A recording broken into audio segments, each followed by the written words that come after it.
제목으로 우리 이호식 목사님 말씀 전하실 텐데, 우리 이호식 목사님은 어느 교회 목사님이시라고요? 아, 그렇습니다. 우리 푸른사람 교회 목사님이십니다. 그런데 우리 목사님은 하나님의 은혜가 귀해서 이제 기독교 미래연구소, 그야말로 한국의 기독교 미래를 열고 있는 기독교 미래연구소의 스텝 목사님으로 헌신하고 계십니다. 늘 헌신하면서 거기서 충성을 다하고 있는데, 그만큼 우리 교회의 부목사님이 그곳에서 헌신하신다는 것을 생각하면 저는 늘 감사하고, 또 그렇게 쓰임 받는다는 것이 정말 축복이구나 생각이 듭니다.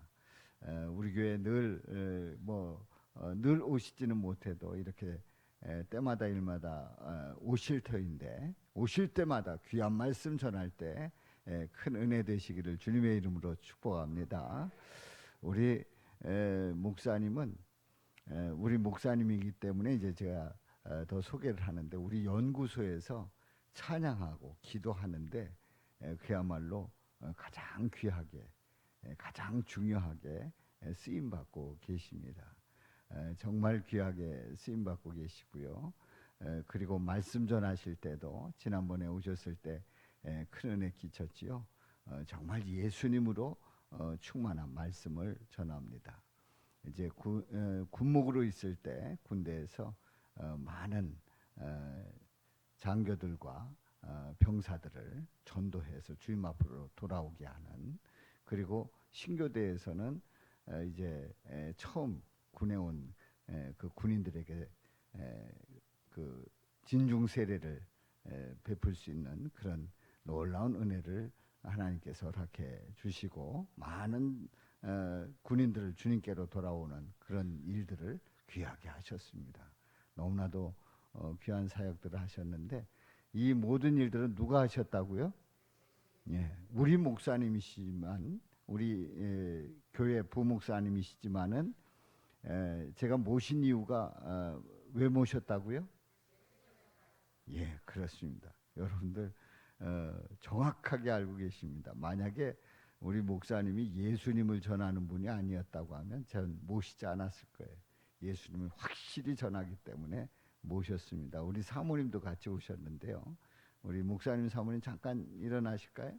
예. 자, 우리 박수로 환영합니다. 우리 사모님. 예. 감사해요. 예.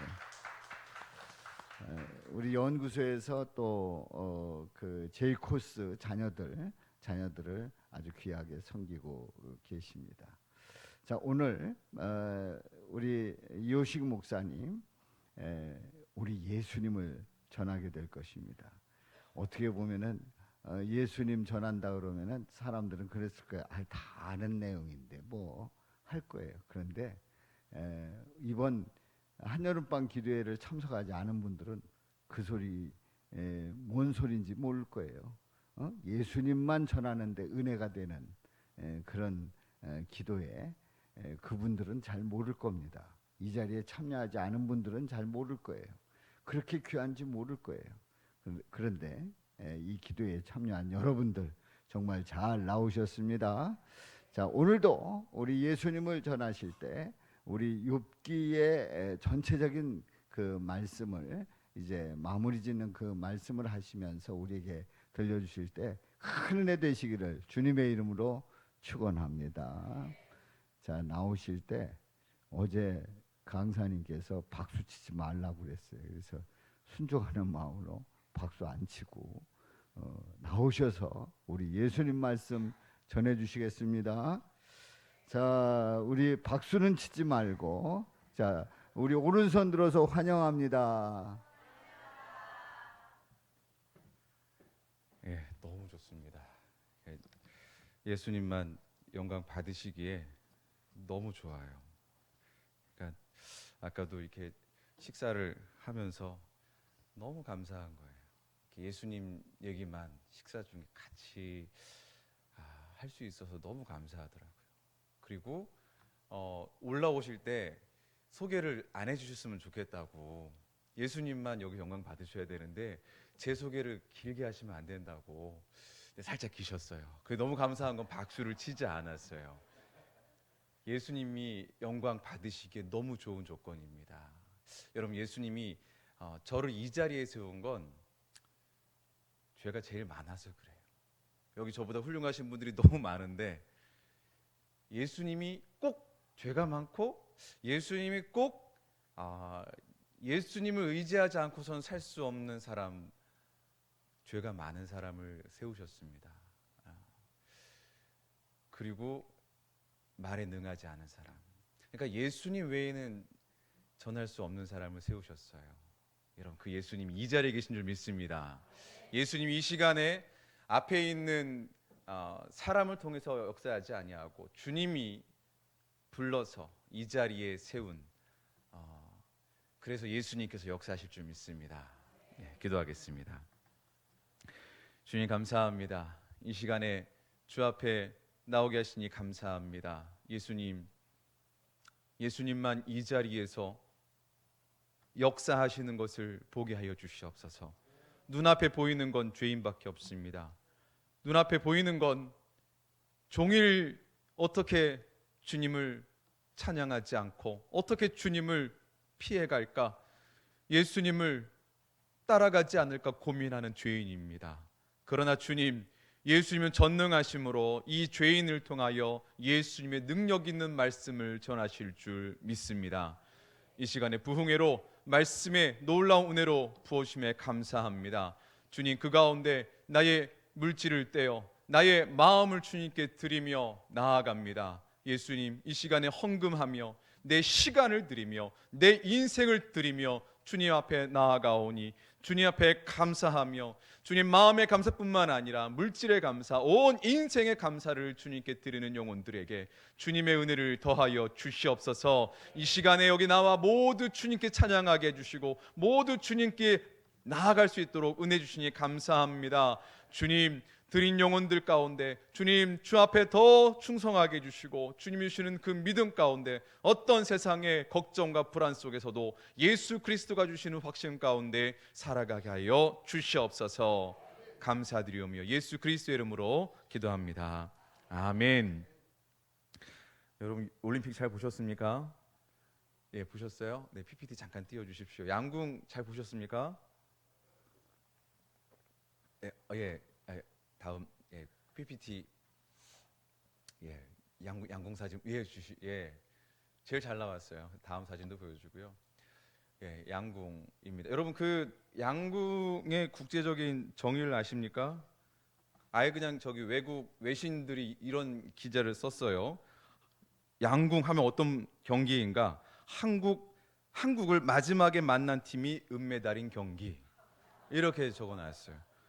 그 다음에 또 하나는 전 세계 궁사들이 모여 한국인에게 금을 주는 유서 깊은 전통 행사, 이렇게 적어놨어요. 워낙 그냥 한국의 양궁이 너무너무 잘하다 보니까 아예 그냥 이렇게 표현을 했어요. 여러분들 양궁 이렇게 하다 보면 그 조금 늦게 쏘는 애들이 있죠. 아주 빨리 쏴야 되는데 막 조마조마해요. 저러다가 바람이 막 날아갈까 막 불안하고 초조하고 걱정되고, 근데 그러다가 탁 쏘는 순간 딱 꽂히는 순간 또 마음이 막 확신, 되게 평안이 오고 되게 기쁨이 옵니다. 그런데 이렇게 쏘고 있을 때 되게 불안해요. 그래서 이제 같이 사모가 한국 팀끼리 올라간다니까 에이 재미없네, 금운이잖아, 별로 재미없네 이러더라고요. 왜? 그 쏠 때 그 불안함과 그 초조한 가운데 딱 쏠 때 그 쾌감이 있거든요. 여러분, 인생 가운데 많은 사람들이 불안 가운데 살아가고 있어요. 많은 사람들이 걱정 가운데 살아가고 있어요. 오늘 설교 제목만 한 1시간 걸린 거 아십니까? 불안의 늪을 걷고 있는 게 인생이에요. 확신 가운데 살아가는 순간이 과연 몇 시간이나 될까? 하루에 이 시간 다 정해봤을 때 얼마나 될까? 여러분, 지난 한 주간 불안 가운데 살아요. 또 오늘도 순간순간 불안 속에서, 걱정 속에서 살아가게 돼요. 여러분, 오늘 말씀을 통해서 예수님께서 과연 내 인생 가운데 불안과 초조와 걱정과 근심 왜 허락하실까? 왜 내 인생은 불안의 연속일까? 너무 탄탄하게 잘 준비해 놓고 뭐 노후도 준비하고 뭐도 준비하고 다 해놨는데 인생을 살다 보면 다 준비해 놓고도 불안의 연속이에요. 여러분, 오늘 말씀을 통해서 예수님께서 이 불안을 확신으로 바꿔주실 줄 믿으시길 축복합니다. 네, 우리 말씀을 듣기 전에 제일 중요한 부분이 있어요. 오늘 욥기 이 예수 고난책을 한 번은 정리를 하고 가야 되겠죠. 저기 마음속으로 잘 적으십시오. 저기 일타 강사 제가 오늘 요약하느라 열심히 공부했습니다. 표를 잠깐 보여주십시오. PPT요. 예, 욥기 3분 요약입니다. 예수 고난 467페이지에서 있으니까 나중에 궁금하신 분들은 거기 잘 찾아보십시오. 욥기가 이렇게 정리되어 있습니다. 예, 첫 번째요. 1에서 31장까지 여러분 그 욥기, 그 힘든 욥기 42장을 제가 3분 만에 1에서 31장까지는요. 욥의 세 친구들이 이제 욥이 고난당하고 욥의 세 친구들이 나와서 이렇게 대화를 나눕니다. 그래서 그 내용은 뭐냐면 욥의 세 친구들은 욥, 너 죄 지었어. 죄 지었으니까 고난이 있는 거야. 근데 욥은 뭐라고 해요? 나는 죄가 없다. 나는 죄가 없다. 계속 얘기를 하죠. 예. 뭔 뜻이냐면 욥기가 기록된 목적이 뭐냐면 예수님이 이 땅에 오면 나는 죄가 없어. 예수님 죄가 없으십니다. 아멘. 예, 인간으로 왔어요. 하나님이시면서 인간인데 인간으로 왔어요. 죄가 없으세요. 죄가 없으니까 난 죄가 없어 라고 얘기를 하죠. 근데 바리새인들이 보면 뭐예요? 모든 거 하나하나 사사건건 다 율법을 어겨요. 뭐 안식일 같은 경우 안식일에 먹으면 안 되잖아요. 근데 이삭 막 따가지고 막 저기 일하고 있잖아요. 그러면서 바리새인들 당신은 죄인이야. 당신은 세리와 창녀들이랑 놀고 있잖아. 죄가 있으니까 유효상종 너 그렇게 죄 지으면 안 돼. 예수님 입장에서는요. 이것만큼 억울한 게 없는 거예요. 여러분 예수님이 고난과 고통을 아시겠어요? 예수님 3년 반 동안 어떤 고통인데 아시겠습니까? 억울한 거예요. 나 정말 결백하고 죄가 하나도 없어요. 근데 바리새인들은 율법을 아는 사람들이 너 죄인이야. 너 죄가 있어. 이러고 나오는 거예요. 다음 보여주십시오. 그리고서는 32장부터 37장까지는 엘리후라는 사람이 나옵니다. 그러더니 욥의 잘못을 지적하는 거예요. 욥, 너 잘못이 있어. 너 죄가 있어. 지적하는 거예요. 참 이상하죠? 그냥 맥락이 없어요. 갑자기 엘리후라는 사람이 나와서 욥의 잘못을 지적합니다. 뭔 뜻이냐면 예수 그리스도의 어떤 면을 표현하는데 선과 악을 판단하는 분은 예수 그리스도라는 뜻이에요. 그러니까 예수님이 이 땅에 오시면 선과 악을 예수님이 결정해 준다는 뜻이에요. 예수님이 판단한다는 뜻이에요. 그러니까 엘리후의 모습이 예수 그리스도의 모습인 겁니다. 다음. 그리고 나서 마지막에 나오는 부분이 뭐냐면 38장에서 42장까지가 하나님께서 이제 말씀하기 시작합니다. 근데 참 재미있어요. 세 친구가 욥을 정죄하는 모습. 세 친구들은 욥한테 너 죄 있어라고 말했잖아요. 그렇게 욥을 정죄한 모습을 잘못됐다고 말씀하세요. 그런데 엘리후가 욥을 정죄했어요. 다시 말하면 엘리후가 욥 너 죄 있잖아라고 얘기할 때 또 하나님은 또 엘리후 편을 드세요. 엘리후는 옳았고 세 친구는 잘못됐다고 얘기하시는 거예요. 그러니까 위에 있는 대로 해석을 하는 겁니다. 그러니까 세 친구들은 바리새인의 모습으로서 예수님을 잘못 정죄하고 있다는 거예요. 근데 엘리후는 하나님 두둔하죠. 하나님 옳다고 얘기하죠. 그게 뭐예요? 엘리후가 예수 그리스도의 모습, 역할을 감당한다는 뜻이에요. 이 긴 얘기를 3분 만에 하려니까 너무 지금 짧아요, 시간이. 자, 다른 거 다 해주시고요. 1장에서 31장까지는 세 친구가 욥을 정죄한다. 하지만 이 모습이 결국 예수님 오셨을 때 바리새인의 모습이다. 32에서 37장 엘리후가 나와서 얘기한다. 38에서 42장 하나님이 나와서 다 정해 주신다. 예. 여기까지 하겠습니다. 이거 너무 많이 하면은요 머리 아파요. 예. 다음 이제 까만 한번 보여주십시오. 예, 저를 보시면 됩니다. 여러분 그러면서 그러면은 마지막 질문이 생겨요. 그럼 왜 예수님이 이 땅에 오셔서 고난당하는 모습만 표현하면 되는 거잖아요. 예수님 죄가 없고 바리새인들한테 공격을 당한다. 근데 그렇게 예수 그리스도의 모습을 표현한 욥인데 갑자기 하나님이 왜 엘리후를 등장시킬까? 다음 PPT 보여주십시오. 그 질문입니다. 엘리후가 욥의 잘못을 지적한 이유가 뭘까? 다음 뭐냐면 욥이 다음 보여주십시오. PPT. 욥은 예수 그리스도를 예표합니다. 그런데 그리스도가 아니에요. 이해되십니까? 그냥 욥기가 31장까지 해가지고 그냥 공격 당하는 걸로만 끝났으면 욥이 마치 그리스도처럼 돼버리는 거예요. 근데 엘리후가 나와서 뭐라고 했냐? 그래서 욥을 잘못을 지적하면서 욥은 그리스도가 아니야. 야, 착각하지 마. 야, 진짜 예수 그리스도는 욥 이후에 수천 년 뒤에 오실 거야. 우리가 알고는 예수 그리스도, 나사렛 예수 그리스도만 그리스도야 라고 얘기하는 거예요. 그러니까 욥은 예수를 예표하지만 그리스도가 아닙니다. 다음 보여주세요.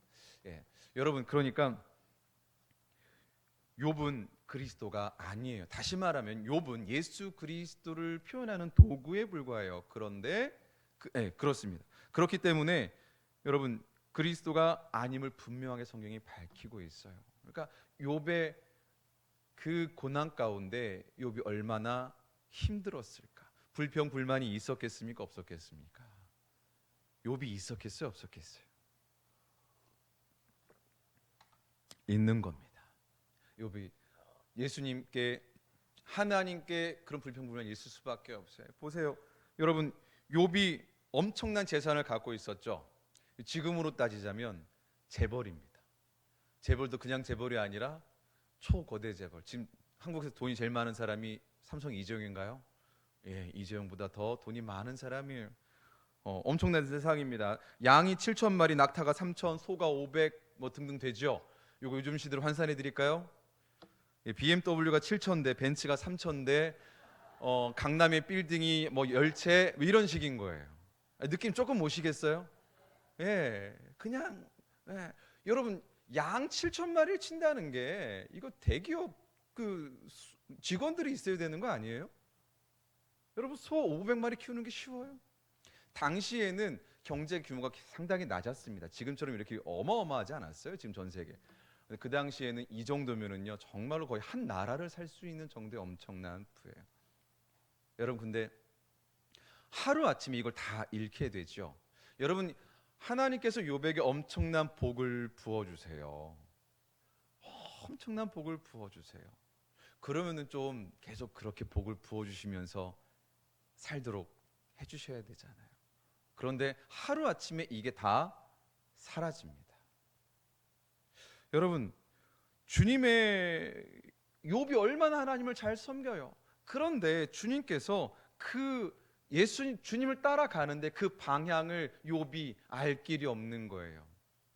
그러니까 너무 갑자기 하루아침에 그 모든 걸 다 날렸어요. 여러분, 지금 그나마 조금 재산들이 있잖아요. 그 하루아침에 다 잃었다고 보세요. 굉장히 상실감이 크죠. 근데 재벌이고 대기업 회장 총수였던 이 욥이 그 모든 걸 정말 허무하게 자식들까지 다 잃어버려요. 여러분, 그러니까 주님이 얼마나 주님의 길과 방향이 알 수 없겠습니까? 그러니까 주님의 그 길이 방향을 알 수가 없는 거예요. 그러니까 주님의 계획을 알 수가 없는 분인 거예요. 그러니까 욥의 입장에서는 쭉 하나님이 복을 부어주시고 쭉 그렇게 가면 되는데 어느 날 갑자기 빼는데 이건 너무 급격하게 뺀 거잖아요. 갑자기 인생이 확 뒤바뀌잖아요. 여러분, 욥의 입장에서는 하나님 알다가도 모를 뿐인 거예요.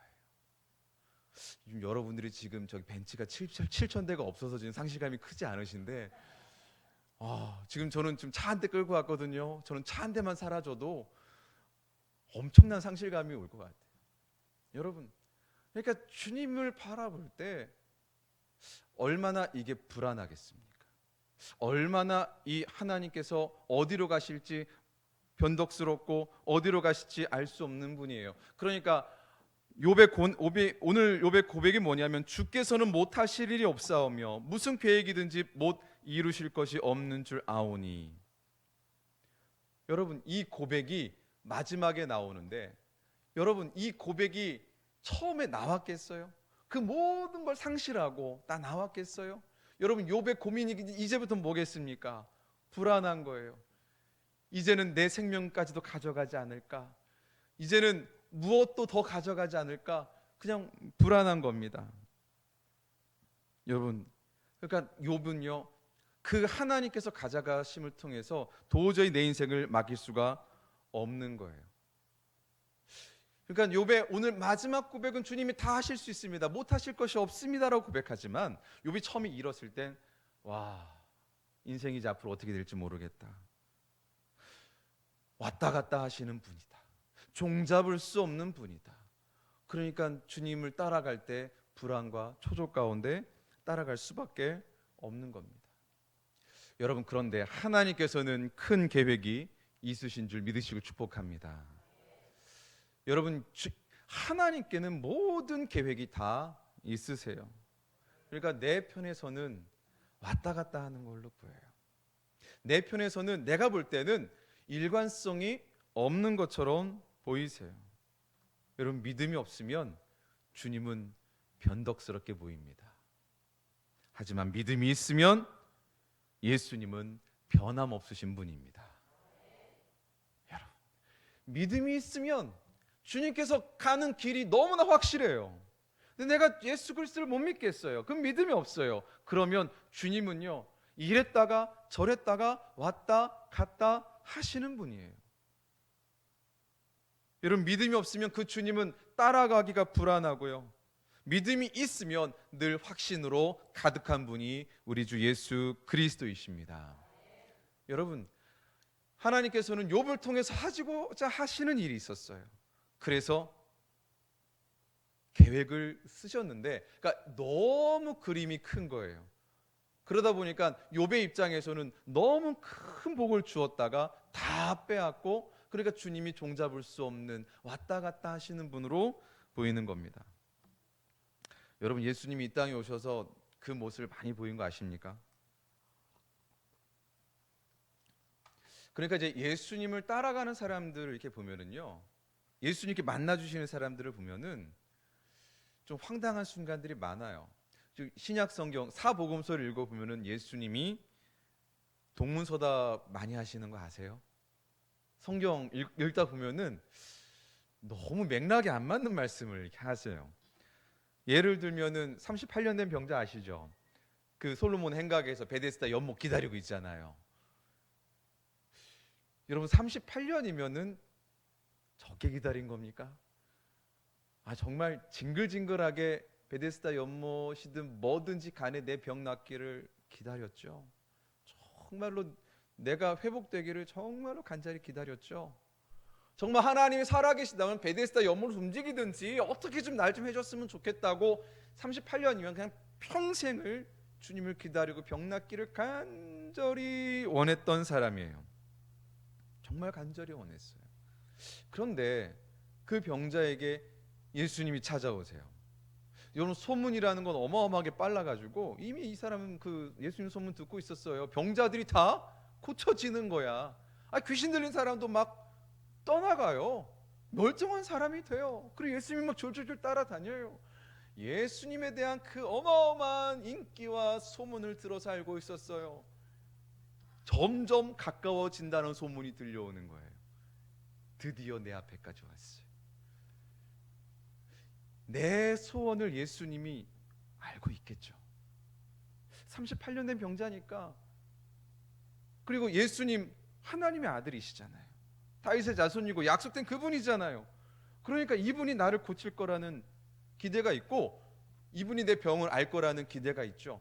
근데 이분이 나를 향해서 이렇게 오는 거예요. 나의 눈을 마주치면서 오십니다. 나는 어떻게 걸어 나갈 수도 없고 그냥 앉아서 기다리는데 드디어 이분이 왔어요. 예수님이 왔어요. 그러면 예수님 그 기대감이 얼마나 큰지 아시겠어요? 나는 그분을 찾아갈 수 없는데 예수님이 날 찾아왔어요. 그러면 이제 드디어 됐다. 드디어 나도 일어설 수 있겠다. 드디어 저 연못만 바라보는 인생이 아니라 넓디 넓은 그 파란 하늘과 바다도 한번 보고 싶고 막 어디도 막 가고 싶고 산으로도 가고 싶고 막 기대감이 들떠 있는데 예수님이 오셔서 바로 고쳐줘야 되는데 하시는 말씀이 뭐냐면 네가 낫고자 하느냐. 그때 찾아온 마음이 뭐였겠어요? 불안함. 아니 이분이 몰라서 물어보나? 여러분 38년 된 병자 입장, 그 사람 입장에서는요, 오셨으면 바로 고쳐줘야지, 내 근처로 오셨으면 고쳐줘야지, 왜 뜸을 들여? 충청도 분이신가? 왜 이렇게 뜸을 들으시나? 제가 충청도로 하는 말이에요. 저 고향이 천안입니다. 왜 이렇게 뜸을 들으시나? 왜 이렇게 바로 안 고쳐주고? 아니 38년 동안 여러분 그러면은 빨래를 했겠어? 뭐가 했겠어? 냄새 나지. 딱 봐도 38년 된 노숙자 그 다 티가 나잖아요. 근데 와서 하는 말이 네가 낫고자. 아니 예수님 마음속으로 그랬겠죠. 지금 고쳐줄 마음이 있으신 건가? 나 너무나 크게 기대했는데 이분 여러분 그 질문을 듣는 순간 원래 질문은 나아라, 일어나라. 나 이 말 듣고 싶었는데 예수님이 하시는 말씀이 뭐냐면 네가 낫고자 하느냐. 아니 예수님 왜 이렇게 나를 이렇게 나쁜 말로 이렇게 간을 보나, 이렇게 떠보나. 아니 좀 왜 나를 마음을 힘들게 하지? 그냥 바로 고쳐주시면 안 되나? 말이 막 여기까지 막 나와서 막 하다가 뭐 이상한 얘기 하잖아요. 뭐 제가 뭐 어디 베데스다에 들어가고 하자 하는데 뭐 헛소리 합니다. 헛소리. 왜? 불안하고 초조하니까. 예수님 어떻게 좀 나 좀 고쳐주세요. 나 38년 동안 여기서 예수님 기다렸어요. 나를 더 이상 불안하게 하지 마시고, 나를 더 이상 걱정케 하지 마시고. 예수님이 언제 이제 왔는데 떠나가면 그만이잖아. 나 못 쫓아가요. 못 쫓아가. 나 지금 근데 와서 한마디 하고 가셔야 되는데 네가 낫고자 하느냐. 여러분 이 말이 얼마나 실망했을까. 여러분 예수님이 인생 가운데 찾아오신 것 같으면 나를 바로 고쳐주시고 바로 해결해 주셔야 되는데 예수님이 뜸들일 때 있지 않으세요? 내 마음이 불안과 초조로 좀 이쯤 되면은 주님 좀 고쳐주셔야 되는데 여전히 사는 게 불안해요. 내일이 근심돼요. 내일이 걱정돼요. 1년을 못 버틸 것 같아요. 10년 너무 단위 커지면 너무 머리 아파. 그냥 오늘 하루 사는 것도 바쁜데. 여러분 인생 살아가면서 자꾸만 불안의 요소 가운데 살아가는데 주님 가까이 오신 것 같은데 주님은 나에게 뭔가 확 바로 고쳐주지 않고 네가 낫고자 하느냐. 뜸들이는 예수 그리스도를 만날 때 우리는 그 예수님이 좀 바로 확신 주시고 바로 좀 고쳐주시고 하기를 원할 때가 너무 많습니다. 여러분 그러니까 예수님이 우리의 불안과 근심을 내버려둬요. 여러분 수르보니게 여인 어떻습니까? 이 여인 되게 가관이에요. 예수님께 찾아오죠. 그리고서는 예수님 좀 고쳐주십시오. 정말로 제가 간절히 얘기하는데 고쳐주십시오. 이 수준으로 얘기했겠어요? 여러분 예수님과 나눈 대화를 보세요. 이 여인의 표정과 이 여인의 간절함은 정말 여기서 고쳐주지 않으면 그냥 다 인생 포기할 거. 정말 너무 간절한 가운데 예수님께 나아가세요. 근데 그때 예수님이 하시는 말이 뭐예요? 난 이스라엘 백성들 고치러 왔어. 난 이방인들한테 보냄받지 않았어. 야, 그러면서 이방인을 개 취급하는 거예요. 개 같은 민족 이러면서 완전히 짐승 취급하는 거예요. 여러분, 이 여인이 예수님 찾아오기까지 얼마나 많이 힘들었겠어요. 여러분, 예수님이 바로 확신을 주면서 바로 고쳐주셔야 되는데 이 여인의 자존심 한번 건드려 버려요. 얼마나 애가 달았을까. 여러분, 예수 그리스도는요 밀당의 달인이세요. 밀당의 달인이세요. 바로 고쳐주지 않고 그 여인을 한번 뒤집어 놓는 거예요. 여러분, 사람 편에서 보면은요 예수 그리스도는 뭔가 일관성이 없는 거예요. 일관되지 않아요. 좀 고쳐주실 거면 확실하게 고쳐주시고 복 주실 거면 확실하게 복 주시고 해야 되는데 예수님은 뭔가 자꾸 왔다 갔다 하시면서 밀당을 하고 계세요. 여러분, 베드로를 예수님은 어떻게 하시죠? 물 위를 걸어오라 하죠. 그런데 예수님께서는요, 한번 물 위를 걷게 했으면 끝까지 좀 걷게 하셔야 되지 않아요? 얼마나 신났을까? 물 디뎠는데 한 발 딛고 한 발 딛고 하면서 얼마나 신났을까? 여러분, 예수 그리스도는 창조주기 때문에 순간 액체를 고체로 만드는 게 뭐가 어렵겠어요? 아니, 방법이야. 뭐 주님께서는 뭐 자기장을 이용하든 뭘 이용하는 간에 그렇게 베드로를 물 위로 걸어오게 하셨어요. 근데 이제 순간 예수 그리스도가 파도에 사라지고 뭐에 사라지고 하면서 바람과 막 이러면서 베드로가 예수 그리스도를 놓칩니다. 여러분, 예수님께서는 좀 일관성 있게 베드로를 좀 끌어주셔야 되지 않았을까요? 그런데 어떻게 하세요? 왔다 갔다 하시는 거예요. 예수님 보였다 안 보였다 하시는 거예요. 그러면서 베드로가 주님을 간곡히 찾습니다. 예수님, 예수님, 나를 불쌍히 여겨 주시옵소서. 예수님, 예수님, 나를 붙잡아 주시옵소서. 예수님, 나에게 믿음을 주시옵소서. 여러분, 믿음이 없으면 예수 그리스도는요, 참 변덕쟁이에요. 예수님을 모르면, 예수님의 큰 그림을 모르면 예수님을 따라갈 때 불안해서 견딜 수가 없는 거예요. 하지만 예수님께서 믿음을 주시면 물이라도 걷습니다. 예수님 믿음을 주시면 내가 개같은 여인이라고, 개같은 놈이라고 욕을 듣고 예수님 앞에 자존심이 꺾일지라도 예수 그리스도를 믿음으로 말미암아 모든 병이 치료되고 모든 문제가 해결이 됩니다. 여러분, 예수 그리스도가 왜 38년 된 병자를 왜 가서 내가 낫고자 하느냐, 이 황당한 말을 해요. 38년을 기다렸으면 당연히 낫고자 원하죠. 내 손을 아시죠. 왜 이렇게 뜸들이고 왜 이렇게 왔다 갔다 하는 분, 왜 이렇게 고쳐줄지 말지 밀당하는 분으로 주님이 오시는 줄 아세요? 주님이 믿음 주려고 주님이 왔다 갔다 보였다 안 보였다 하시는 거예요.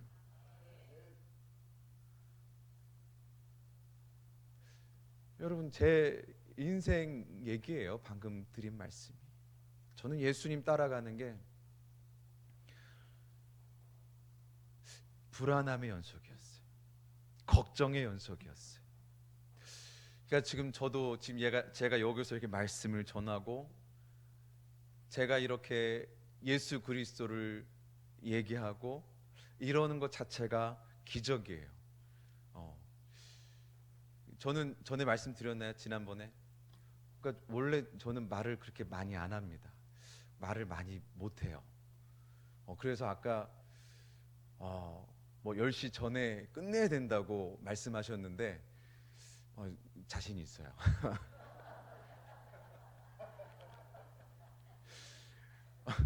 아까 설교 시작하려고 시작해 보는데 와, 1시간이나 남았네. 그래서 처음에 그 말씀을 드리고 시작하려고 했는데 까먹었어요. 그 정도로 이렇게 말을 하는 게 저는 편한 사람이 아닙니다. 그러니까 저랑 얘기하다 보면은 설교할 때가 제일 말을 많이 해요. 평소에는 말 잘 못합니다. 그렇게 즐겨하지 않아요. 그나마 이제 아내가 있어서 아내랑은 말을 그나마 이제 한 15년 지내니까 말을 좀 하겠더라고요. 그래도 70억 가운데 한 명이랑은 제가 말을 많이 해요. 놀랄 거예요. 집에 가면. 나가서는 말을 잘 못해요. 그냥 얘기 듣고 있으면 이렇게 맞장구 쳐주고 이렇게 되는 거예요. 그런데 이제 그러다 보니까 제가 못하는 게 있는데 뭐냐면 그 남자들과 대화하기가 어렵더라고요. 이 말씀 이해하십니까? 그러니까 남자들과 그나마 여자랑 어떻게 대화하는 법을 알겠어요. 제가 한마디 하면 이제 여자들은 이제 막 맞장구 치면서 막 그렇게 하죠. 그러니까 저는 남자들이랑 대화하는 법을 어렸을 때 배우지 못했어요. 그리고 말을 많이 하는 걸 배우지를 못했어요, 어렸을 때. 그런데 주님이 가라고 한 곳이 어디냐면 군대에 가서 목회를 하래요. 이해되십니까? 제일 남자들이 많은 곳, 그리고 말을 많이 해야 되는 직업, 두 개를 합쳐가지고 주님이 저를 군목으로 보내셨어요. 주님, 저 못 가겠습니다. 그러니까 저는 군목으로 가게 된 게 2000년도에 결정이 되고 나서 2007년도 들어갈 때까지 주님, 저는 도저히 불안해서 못 견디겠습니다. 주님, 저는 목회와는 맞지 않는 사람이고, 저는 남자랑 대화하는 게 어렵고, 저는 말하는 게 너무 어렵습니다. 주님이 어떻게 하시냐면 응답을 안 하세요. 사라지시더라고요. 그렇게 응답 기도할 때마다 주님은 사라지세요. 그러니까 저는 신학교를 다니면서도 내내 주님 어디 계십니까? 주님 어디 계십니까? 저는 그 불안의 연속이었던 거예요. 근데 주님께 가끔씩 이제 기도하면서 주님께 정말로 목숨 걸고 나아갈 수밖에 없었어요. 왜냐하면은 정말 저는 저의 적성하고는 이 군목하고는 정말로 안 맞아요. 적성을 따지자면. 근데 주님이 꼭 그렇잖아요. 적성 안 맞는 사람을 꼭 꽂아 넣으세요. 왜? 주님이 드러나셔야 되니까. 그러니까 저는 어떻게 되냐면 제가 잘할 수 있는 거는 못한 채 잘 못하는 쪽으로 인생을 살아가야 되니까 얼마나 불안하겠어요. 그러니까 나중에 깨닫고 본 게 뭐냐면 내가 인생을 살아가는 것도 적성이 안 맞더라고요. 그러니까 이제 어떻게 살아가야 될지를 모르는 거예요. 나중에 알았어요. 예수님을 만나는 게 인생의 적성을 찾는 거예요. 인생을 살아가는 법은 예수 그리스도를 만나야 그때 아는 거예요. 예수 그리스도를 만나지 못하면 전부 다 어떻게 살아가야 되는지 모른 채 그냥 뚜벅뚜벅 그냥 앞을 걸어갈 뿐이라는 걸 깨달았어요. 나만 그런 줄 알았더니 다 그래. 거기서 위로 좀 받았어요. 나만 인생을 사는 법을 모르는 게 아니라, 나만 사는 게 적성이 아닌 줄 아는 게 아니라, 다들 지금 적성이 아닌데 그냥 어떡하겠어요. 주님이 주신 생명이니까, 귀하다고 하니까 그냥 뚜벅뚜벅 걸어가면서 자식은 있고 그냥 이렇게 쭉쭉쭉 밀려 어떻게 책임감에 이렇게 갈아탈 수밖에 없는 거야. 왜? 주님이 그렇게라도 해서 살아남게 해서 예수 그리스도를 만나 주셔야 되니까. 예수 그리스도를 만나야 인생의 적성을 찾으니까. 그러니까 주님이 저에게 쓴 방법이 뭐냐면 군목을 2000년도에 결정을 시켜 놓으셨어요. 그래서 2007년도까지 저 정말 너무 힘들었어요. 주님, 제가 맞는 길입니까? 정말 그러고 살았어요. 그러니까 신학교 다니면서도 늘 불안과 초조와, 예수님은 잘 안 보이고, 그러니까 신학교 들어갈 때는 주님이 갑자기 나타나셨어요. 정말로 그때도 어쩔 수 없이 주님을 찾을 수밖에 없는 상황에서 간신히 주님이 열어놓으신 길이 신학교라 거기를 들어갔어요. 근데 그 특징 아시잖아요. 주님이 그때는 나타나셔가지고 가라 하셨는데, 들어가셔는 이제 정말 이제 베드로가 물 위를 걷는 것처럼 계속 첨벙첨벙 빠져가면서 주님 어디 계십니까? 간절히 찾아가는 인생. 그러니까 제 인생에는 예수 그리스도가 일관성이 없는 거예요. 아니, 나타나셨으면 계속 좀 나타나시지. 내 인생 가운데 뜨문뜨문 나타나지 마시고 매일매일 좀 나타나셔서 확신 가운데 내가 오늘 너랑 함께 할 거야. 두려워하지 마. 너 그 대출의 문제 내가 해결해 줄 거야. 너 인간관계 그 문제 내가 해결해 줄 테니까 걱정하지 마. 라고 매일 아침 나타나셔서 말씀해 주셔야 되는데, 주님은 이게 왔다 갔다 하시는, 내 입장에서는 그래요. 내 입장에서는 뜨문뜨문 나타나셨다가 분명히 예수님 계시고 예수님 내 인생길 인도하시는데 자꾸만 이게 왔다 갔다 하시면서 계셨다가 안 계셨다가 하면서 내 인생은 불안 쪽으로 가는 거예요. 여러분, 제가 군대 가서 잘 적응했겠어요? 제가 군목 생활을 무려 15년을 합니다. 남들 1년 반에 끝내는 거 15년 동안 했어요. 정말 여러 번 이제 그만두고 싶었던 때도 있고, 그런데 주님이 그때마다 붙잡아 주셨어요. 특별히 지금 이제 남 목사님이랑 같이 있는 연구소를 통해서 주님이 이제 남 목사님, 우리 담임 목사님에게 많은 은혜를 부어 주셨지만 저에게도 정말로 많은 은혜를 부어 주셔서 정말로 예수 그리스도를 거기서 깊이 만나게 됩니다. 너무나 깊이 만나게 돼요.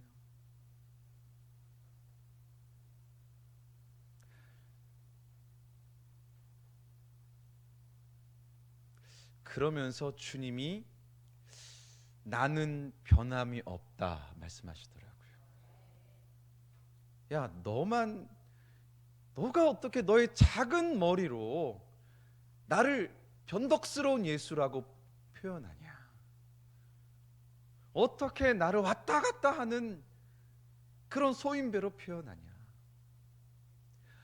어떻게 너 입장에서 너의 작은 머리로 나를 이해하겠냐? 나는 큰 그림을 그리고 있고 내 계획은 원대하다. 불안해하지 마라. 걱정하지 마라. 예수 그리스도가 내가 너와 함께 있지 않냐? 왜 두려워하냐? 예. 그러니까 저는 그냥 성향 자체가 걱정이 많은 사람, 두려움이 많은 사람. 그냥 MBTI로 따지자면 P인데 희한하게 J로 살면서 걱정 많이 해요. 다음 달이 계획이 돼야 되고 1년 뒤가 계획이 돼야 되고 보여야 돼요. 보여야 믿는 사람이에요. 그러니까 얼마나 예수 그리스도께 원망을 했고 얼마나 주님께 불평을 했고 얼마나 불안 속에서 살았겠어요. 저의 원래 꿈은 중학교 1학년 때 어쩌다가 결정이 됐어요. 그 당시에 이제 전교 1등하는 형이 있었는데 이름도 기억이 나네. 도창우라고. 희한하죠. 근데 너무 유명했어. 전교 1등 중3이었죠. 그 형은 중3 나는 중2. 근데 이제 우연히 그 학교 복도를 지나가는데 그 형이 코피를 흘리면서 양 옆에 형들에게 둘러싸여서 가는 모습을 봤어요. 그렇게 멋있는 거야. 그리고 그 형이 과학고를 간대요. 야, 그래 나도 가야 되겠다 하고서 공부를 하기 시작하는데 주님이 희한하게 제 인생에 딱 그 3년만 공부를 시키셨어요. 오해하지 마세요. 그 3년 외에는 공부가 된 적이 없어요. 그러니까 지금까지도 그 3년 외에는 공부가 안 돼요. 근데 희한하게 그때 공부가 되면서 그쪽 향해 꿈을 향해 갔어요. 근데 그러다가 이제 그냥 일반 인문계를 가게 됐고, 근데 거기서 갑자기 문과 이과를 선택하는데 저는 이제 방금 말씀드렸지만 문과가 아닌 걸 아시겠죠? 말하는 거 싫어하고 이러니까 난 이과 쪽으로 가야 돼. 희한하게 주님이 그때 보여준 환상이 있었어요. 숫자에 제가 막 파묻혀가지고 막 허덕이면서 숨막혀 죽어가는 꿈을 보여주시는 거예요. 그때 주님의 음성을 그때 한번 들었어요. 아, 내가 이과로 가면 안 되겠구나. 그래서 문과를 선택해요. 그리고서는 진짜 멍하니 학교를 그냥 다니게 돼요.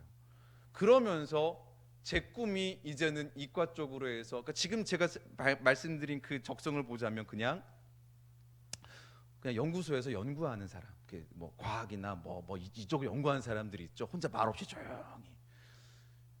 그러면서 주님에 대한 원망과 불평이 커져가는 거예요. 주님, 왜 저의 꿈은 그쪽으로 안 갑니까? 그러면서 제 속에는 불안과 걱정과 두려움과 내 꿈이 무산된 그 불평과 원망 속에서 살아가기 시작하는 거예요. 그러면서 주님이 길을 하나 열어주시는데 신학교를 가라는 거예요. 주님, 저 길은 아닙니다. 주님, 그러면서 고3 때 기도합니다. 주님, 예수님의 길을 가야 될 것 같은데 주님, 저는 장로의 길과 목사의 길이 있습니다. 주님, 저는 하고서 이걸 갖고 100일을 기도하는데 주님이 하고서 이제 주님, 제 기도하다가 주님께서 이렇게 확실하게 귀에 들려주시면지 않는 이상 저는 장로의 길을 가겠습니다. 왜냐하면 교회 열심히 나오다 보면 끝은 장로가 돼가지고 그 다음에 어린 마음에 고3 때 그렇게 기도를 해요. 근데 주님이 결국에는 사람을 통해서, 근데 정말로 주님의 음성이었어요. 그래서 그 음성을 듣고 신학교를 가게 돼요. 근데 여전히 예수 그리스도를 만나고 나서 그 길을 간 게 아니기 때문에 늘 불안한 거예요. 늘 믿음이 없는 거예요. 여러분, 인생 가운데 믿음이 없으면 늘 불안과 걱정과 근심 가운데 살아갈 수밖에 없습니다. 예수님께서 그때 그 길이 아니라 다른 길을 인도하셨다는 거에 대해서 큰 그림을 모르니까, 예수님의 계획을 모르니까 예수님이 나에게 복을 줬다 뺏었다 하는 분으로 오해하는 거예요. 여러분, 믿음이 없으면 우리 인생 가운데 예수 그리스도를 오해하기 시작하는 거예요. 믿음이 없으면 인생은요 정말 눈 감고 걸어가는 외나무 다리와 같은 거예요. 너무 황당한 거예요, 인생이. 근데 믿음이 있으면 어떻습니까? 믿음이 있으면 어떤 풍파가 와도 걱정이 없어요. 예, 이번 주 참 더우셨죠? 여기 모르시잖아요. 지금 더운 거 모르시잖아요. 한여름밤에 이 기도회 하면서 예수 그리스도가 이곳에서 시원하게 영혼과 육체를 시원하게 해주니까 더운 걸 모르시잖아요. 이번 주 정말 더웠습니다. 저 밖에 있었거든요. 정말 해도 이런 더위는 제가 처음이에요. 여러분, 믿음이 있으면 예수님께서 일관되게 나의 인생을 복되게 하는 걸 깨닫는 거예요. 더위가 찾아와도, 태풍이 찾아와도 내 인생 가운데 예수 그리스도가 함께하고 있다는 그 확신 가운데 살아가게 되는 줄 믿으시길 주 이름으로 축복합니다. 여러분, 예수 그리스도가 계시면 여러분 욥의 인생이 그래서 바뀐 거예요. 그러니까 욥이 31장까지 예수 그리스도를 예표하기 때문에 자기는 의롭다라고 얘기하잖아요. 근데 그 다음에 엘리야가 와가지고 확 눌러버리죠. 욥, 넌 죄인이야. 쓰임 받았으니까 확 누르는 거예요. 엘리야, 예수 그리스도가 엘리야가 와가지고 욥을 죄 있다 하는 거예요. 왜? 살려야 되니까. 예수 그리스도가 왜 내 인생 가운데 내 인생을 흔들면서 오겠어요? 왜 내 인생 가운데 불안과 걱정 이걸 왜 자꾸 조금씩 내버려 두겠습니까? 예수 그리스도를 확 붙잡으라는 거예요. 엘리야가 와가지고 이걸 확 눌러버려요. 영적으로 확 눌러버려요. 그리고서는 욥이 좀 억울했겠죠. 근데 하나님이 오셔서는 엘리후 잘한 거야. 욥, 너 죄인이야. 그리고서는 마지막 38장 이후부터 뭐라고 하세요? 너 내가 창조할 때 너 뭐 했어? 너 왜 그 원자들이 왜 서로 붙어 있는 줄 알아? 그러면서 막 그 과학 얘기하는 거예요. 막 주님이 창조한 원리 얘기하는 거. 욥이 알 길이 있어요, 문과인데. 그러니까 막 전혀 모르니까 이게 욥이 당황해하고 주님 제가 죄인입니다. 주님이 욥을 살리려니까 엘리야를 보내서 죄인임을 깨닫게 하는 거예요. 여러분, 왜 38년 된 병자한테 찾아가셔서 네가 낫고자 하느냐 왜 물어봐요? 주님은 죄 고백 듣고 싶은 거예요. 그렇게 왜 불안하게 만들겠어요? 왜 걱정하게 만들겠어요? 이분이 날 고쳐줄까 안 고쳐줄까? 주님은 확 붙잡으면서 기회를 주는 거예요. 대화를 하면서 기회를 주는 거예요. 회개할 기회. 따라합니다. 회개할 기회. 여러분, 내 인생 가운데 불안이 찾아옵니까? 걱정이 찾아옵니까? 회개할 기회예요. 여러분, 제가 차를 운전해 오면서 뭐 했겠어요? 주님 앞에 회개하는 거예요. 주님, 오늘도 저는 주님께 주님을 기쁘게 해드린 게 아니라 주님을 근심케 해드렸습니다. 예수님, 저 이번 한 주간 어떻게 사신지 산지 주님 아시잖아요. 내가 주님을 기뻐했습니까? 주님, 내가 예수님 믿음 가운데 확신 가운데 제가 살았습니까? 주님, 죄인인 거 예수님 더 잘 아시지 않습니까? 왜 이런 죄인을 이런 귀한 자리에 왜 보내십니까? 전 그 질문만 하면서 오는 거예요. 아까 담임 목사님 만나 뵙고서는 대화 중에 이런 귀한 자리에 불러주셔서 감사하다고. 그 좀 있다가는 제가 죄가 많기 때문에 주님이 부르신 걸 저는 믿습니다. 내가 예수 그리스도를 못 믿으니까, 가장 믿음이 없으니까, 이 가운데 예수 그리스도를 가장 못 믿고 예수님께 가장 불평불만이 많은 자이고, 예수 그리스도가 다 준비해 놓고 확신 가운데 모든 마스터 플랜은 다 갖고 계심에도 불구하고 가장 불평불만이 많은 자, 주님이 찾고 찾다가 저를 찾았어요. 그리고 이 자리에 불렀어요. 그러면 주님이 역사하십니다. 내가 믿음이 있어서 이 자리에 섰겠어요? 제가 불평불만이 없어서 이 자리에 섰겠어요? 제가 예수님을 많이 알아서 이 자리에 섰겠습니까? 이 가운데 저보다 대부분이 지금 저보다 인생의 연륜도 많고 인생을 어떻게 살아가야 되는지도 아시고 다 아세요. 근데 제가 확실하는 건 이 가운데 제가 가장 더러운 죄인이라는 거예요. 그러니까 예수님이 저를 그 밑바닥까지 내려가게 하셨어요. 제가 믿음이 얼마나 없는지 주님이 보여주시는 거예요. 베드로를 물 위로 걷게 하다가 물 위에 풍덩 그냥 빠진 것처럼 저는 그냥 바닥에 잠수해가지고 저 바닥 만지고 온 사람이에요. 저는 신학교 7년 동안 총 7년을 휴학 포함해서 다녔는데 정말로 그냥 댕겼어요. 주님을 알기 위해 몸부림치지도 못하고 정말 거렁뱅이, 정말로 생긴 건 되게 멀쩡해 보이잖아요. 근데 속은 너무 썩어 문드러져 있는 거예요.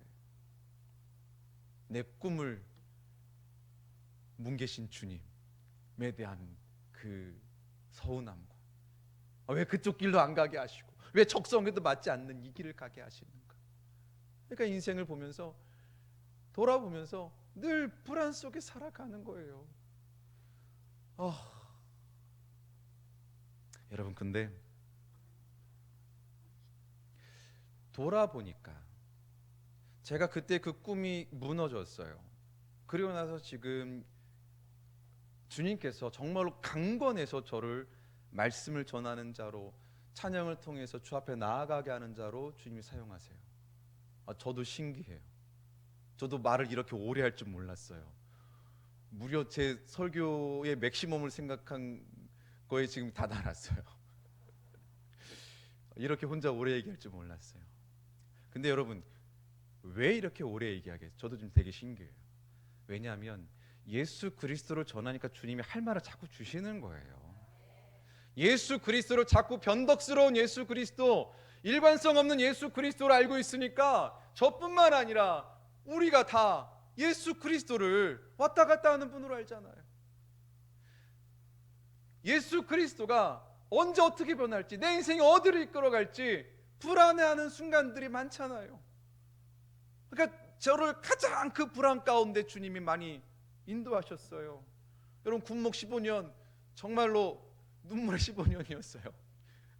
정말로 처음 10년 동안은 남자랑 얘기하는 게 말이 안 돼요. 좀 이상하게 느끼지만 여러분, 근데 주님이 한 10년 정도 지나니까 훈련을 시키시더니 조금 이제 남자랑 대화하는 게 좀 돼요. 여러분, 예수 그리스도가 우리 인생 가운데 찾아오셔서 우리의 인생을 정말로 그 일관된 계획, 우리의 인생을 예수님의 그 큰 계획 가운데 이끌어 가고 있음을 믿는 여러분이 되기를 축복합니다. 예수님이 이 시간에 믿음을 주시기를 원하세요. 여러분, 제가 이 시간에 정말 50분이 넘도록 이렇게 주님 앞에 막 예수 얘기를 할 수 있는 건 뭐냐면, 제가 자꾸만 예수님이 기회를 주셔서 그래요. 회개할 기회, 그 불안과 초조와 걱정과 근심 가운데 예수님 살려주세요. 예수님, 제가 회개할 수 있는 은혜를 부어주세요. 예수님, 저 아시지 않습니까? 저 정말로 믿음이 없습니다. 저는 확신이 아니라 불안 가운데 살아가고 있지 않습니까? 예수님의 손을 붙잡고 가기는 하는데, 주님, 저는 예수님 손을 붙잡으면서 그 손을 뿌리치려고 얼마나 애를 썼습니까? 나 예수님 따라가는 거 힘듭니다. 나 예수님 따라가는 거 너무 벅찹니다. 주님, 나를 불쌍히 여겨 주십시오. 나의 죄악을 용서해 주십시오. 그럴 때 주님이 믿음을 부어 주셨습니다. 여러분에게도 그 믿음을 주기를 원하세요. 여러분 인생 가운데 불안해서 어떻게 살아갑니까? 걱정과 근심 가운데 여러분 어떻게 해결하십니까? 여러분, 예수님께서 왔다 갔다 하는 게 아니에요. 예수님께서 동문서답하시는 게 아니에요. 예수님께서 나에게 회개할 기회를 주시고, 예수님께서 나에게 그것들을 토해낼 기회, 그 죄악들을 토해낼 기회. 여러분, 이따가 우리 같이 찬양하면서 기도할 거예요. 여러분, 그 순간에 내 죄악을 보여달라고 기도하세요.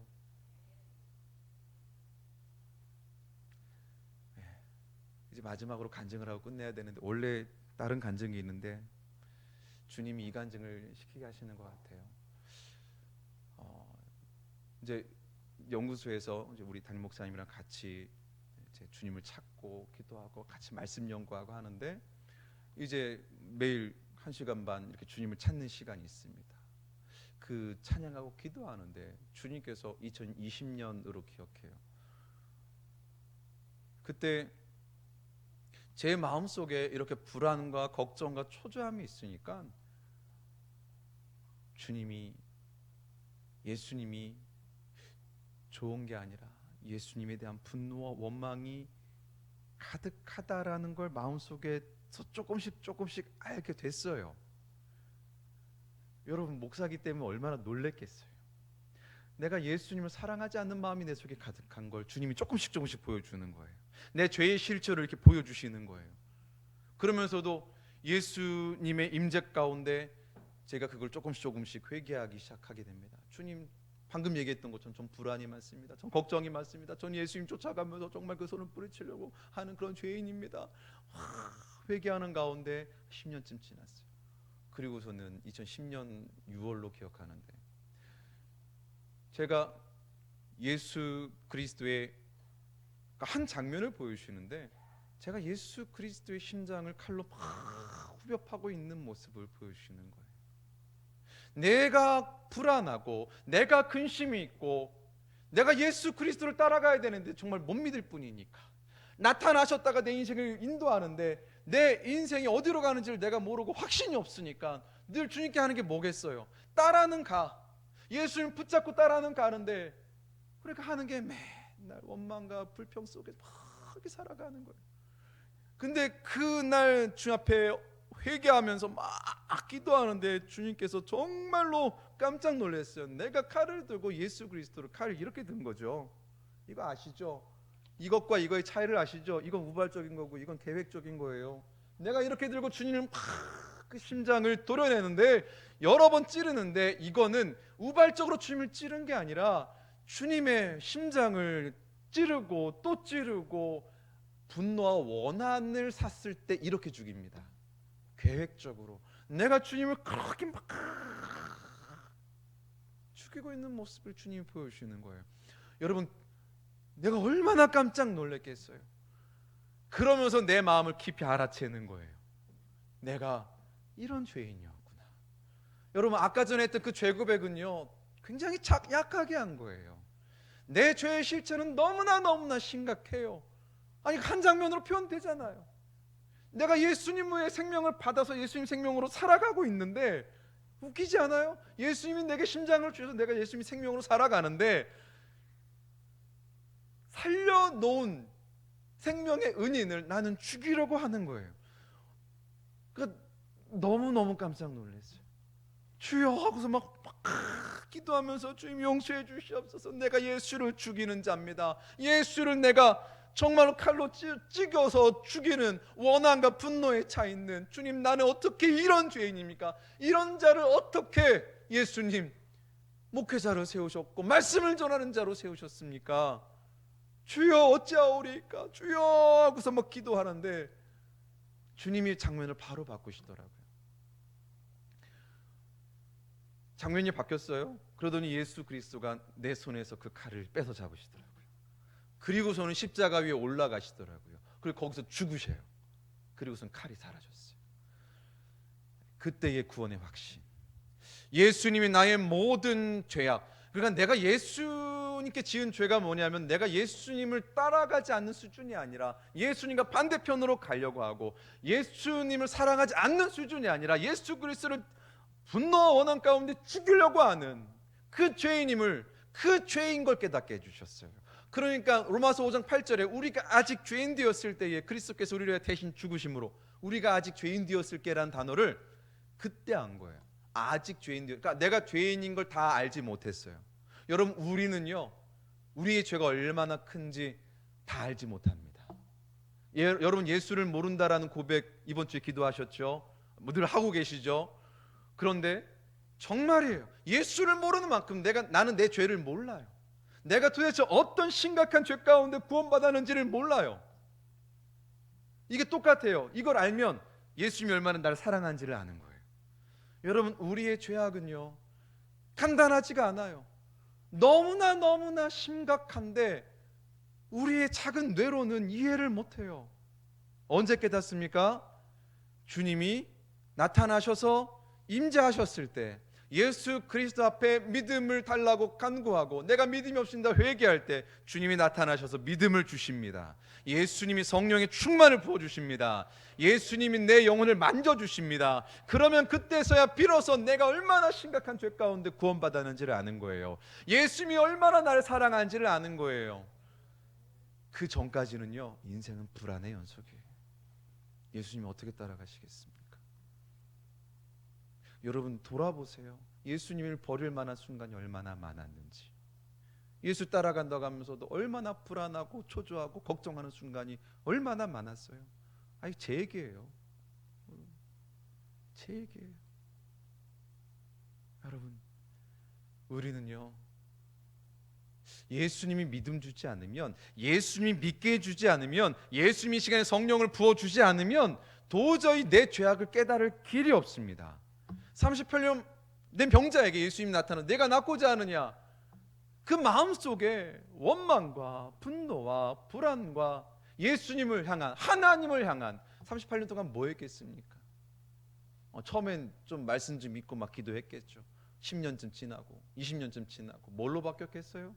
기대한 만큼 분노와 원망과 두려움과 공포와 포기와 예수님을 향한 원망과 다 제 얘기예요. 그런데 주님이 어떻게 하세요? 찾아오세요. 그리고 내가 낫고자 하느냐. 불안을 넣어주는 것 같은데 주님은요, 확신을 넣어주는 거예요. 믿음을 넣어주는 거예요. 네가 낫고자 하느냐. 그러니까 이 38년 된 병자는요, 성경 읽어보면요 불평불만해요. 저 베데스다 연못 있었는데 넣어줄 사람이 없고 막. 여러분, 근데 그 말하는 동안 10초 15초 동안, 여러분 이 환자는요, 육체도 환자지만 마음도 환자고 영적으로 환자, 이 환자는요, 예수님이 그 15초 20초 같이 있는 동안, 그 같이 있는 시간만큼이라도 주님 함께 해주셔서 그 시간 죄 고백을 하게 하는 겁니다. 이해되시겠어요? 여러분, 그 불안하고 걱정되는 그 순간, 그 사건을 통해서 자꾸만 주님은 죄 고백할 시간을 주는 거예요. 여러분, 인생 가운데 두려움이 있습니까? 걱정이 있습니까? 여러분, 예수님은 내 인생 가운데 걱정거리, 불안거리, 근심거리 이런 걸 통해서 자꾸만 예수님이 가까이 오셨을 때 그 현상이 일어나요.